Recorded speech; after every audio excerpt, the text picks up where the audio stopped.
What if the biggest threat to your happiness isn't out there in the world, but in the subtle behaviors you're tolerating every single day? Renowned psychologist Carl Jung believes that certain toxic patterns, ones we often overlook, can silently sabotage our mental health, relationships, and personal growth. In this video, we're diving deep into the 7 unacceptable behaviors Jung warns us not to tolerate, backed by his timeless wisdom and practical insights for your life. Stay tuned, because by the end, you'll know exactly how to spot these red flags and reclaim your inner strength. Let's get started.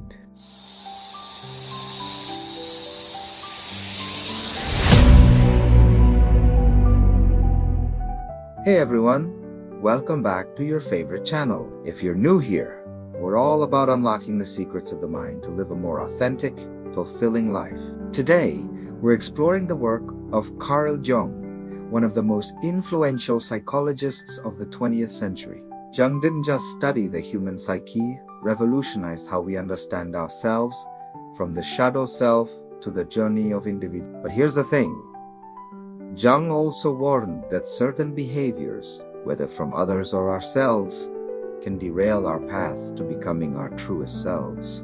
These aren't always loud, obvious red flags. Sometimes they're quiet, insidious habits we tolerate without realizing the damage they're doing. So, what are these behaviors? We've distilled Jung's teachings into 7 key patterns you cannot afford to ignore. Whether it's a toxic relationship, a draining workplace, or even your own inner critic, these behaviors can block your growth and dim your inner light.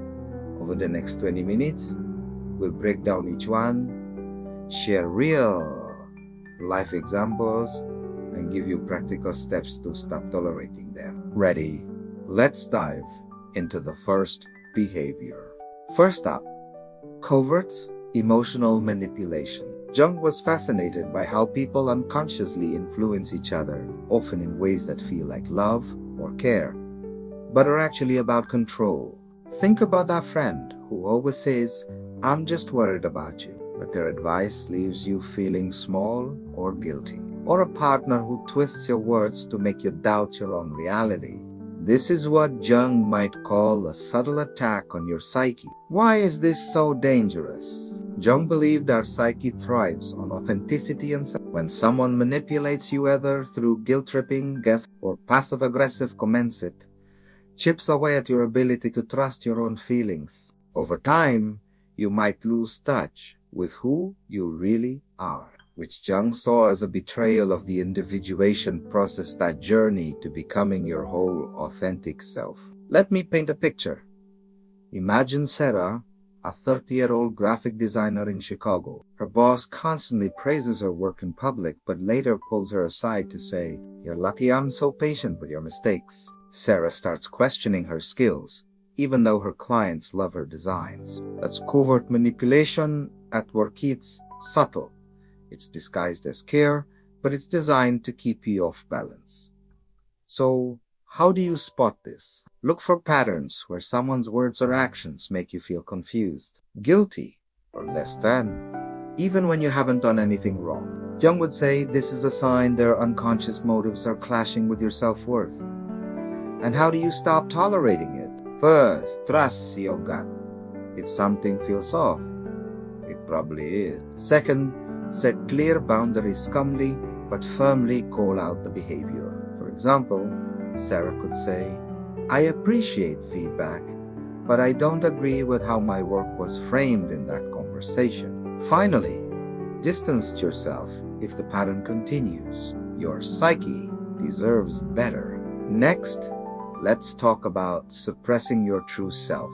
Jung's whole philosophy was about embracing every part of who you are: the good, the messy, the weird. But how often do we tolerate situations where we have to hide our real thoughts or feelings? Maybe it's a job where you can't speak up, a family that dismisses your dreams, or even a social circle that expects you to act a certain way. Jung called this a betrayal of the self. He believed that suppressing your authenticity, whether it's your passions, your values, or even your quirks, creates a split in your psyche. You're not just hiding from others, you're hiding from yourself.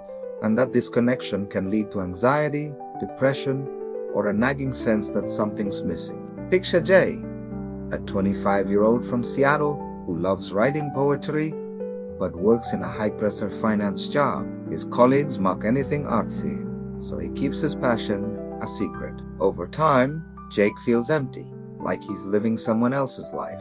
That's what Jung warned about. When you suppress your true self, you're stalling your individual. Here's how to break free. First, identify where you feel silence may be.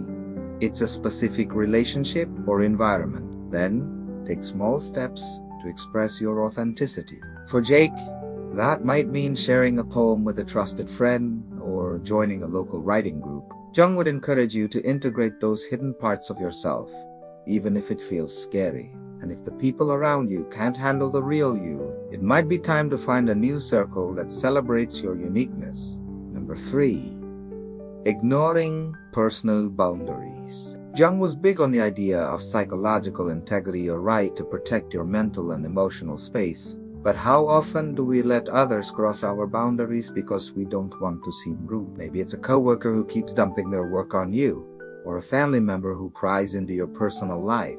Jung saw boundaries as essential to individuals. Without them, you risk losing your sense of self to the demands of others. It's like letting someone rearrange the furniture in your mind without your permission. Over time, this erodes your confidence and leaves you feeling powerless. Consider Emily, a teacher in Austin. Her sister constantly calls her late at night to vent about her problems, even though Emily said she needs to sleep early for work. Emily feels guilty saying no, but she's exhausted.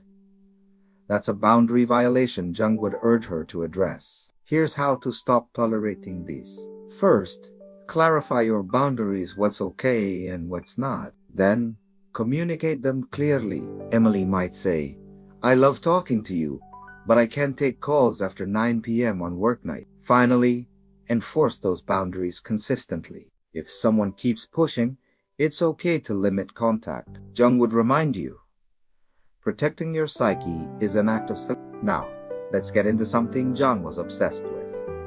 Projecting your shadow onto others. The shadow, in Jung's terms, is the part of you that you don't want to admit exists your flaws, insecurities, or darker impulses. When you can't face your shadow, you might project it onto someone else, blaming them for things you're guilty of yourself. Here's an example. Let's say Mark, a manager in New York, is secretly insecure about his leadership skills. Instead of facing that, he constantly criticizes his team for being incompetent. That's projection, seeing your own flaws in others. Jung warned that tolerating this behavior, whether in yourself or others, blocks self-awareness and creates unnecessary conflict. How do you spot this? If someone's criticism feels oddly personal or exaggerated, they might be projecting. And if you're quick to judge others, pause and ask, is this about them or is it about me? To stop tolerating projection, Jung would say to face your shadow, journal about your insecurities, talk to a trusted friend, or even seek therapy to understand what you're avoiding. When others project onto you, call it out gently. I notice you seem really upset about this. Is something else going on? This diffuses the situation and keeps your psyche clear. Number 5. Tolerating chronic self. Jung believed that self-doubt, when it becomes a constant companion, is a sign you're disconnected from your inner truth. Maybe it's a relationship where you're always second-guessing yourself, or a job that makes you feel like you're never good enough. These environments can erode your psyche's stability. Take Lisa, a 35-year-old nurse in Miami. Her supervisor constantly nitpicks her work, making her doubt her competence despite years of experience. Jung would say this kind of chronic self-doubt is a red flag that you're retolerating a toxic dynamic. It's not just about feeling bad, it's about losing trust in your own reality. To break this cycle, start by validating your own experiences. Keep a record of your accomplishments to counter those doubts. Next, challenge the source. If Lisa's supervisor is unfairly critical, she might request a performance review with concrete feedback. Finally, seek environments that uplift you, whether it's a new job or a supportive community. Jung would remind you, your psyche is resilient, but it needs you to protect it from constant doubt. Next up, normalizing toxic attitudes. Jung warned that small, harmful behaviors like passive-aggressive comments, sarcasm, or dismissiveness can add up and damage your psyche if you let them slide. Maybe it's a friend who always jokes about your choices, or a colleague who undermines you in meetings. These microaggressions might seem minor, but Jung saw them as silent threats to yourself.